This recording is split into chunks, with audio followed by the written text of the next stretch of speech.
This is a work titled La Batalla Permanente de la Vida Transitoria from 2011, and it's by an artist named Carlos Estévez, and he is one of the most prominent and prolific artists here in Miami of Cuban descent. We're fortunate enough to have this work here in the permanent collection, and it's personally one of my favorite works. In the work, you really see a central figure. You can't tell if it's a man or a woman, and surrounding the figure, there are these different fish and shelled creatures that seem to be pointing guns or weapons toward the central figure. And the central figure consists of a city. So if you really take a look at the work, it's incredibly detailed. And this is a huge part of Estévez's practice. He's actually inspired by astrological maps, medical illustrations, so you really get to see the draftsmanship within his practice represented in this work.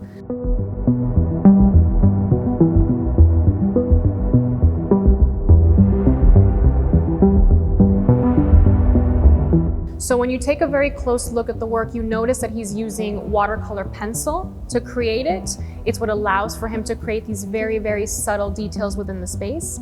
And even more prominent than that is the fact that everything seems much more abstracted the closer that you get to it. You see these very, very detailed works that appear a little bit more abstract as you get close.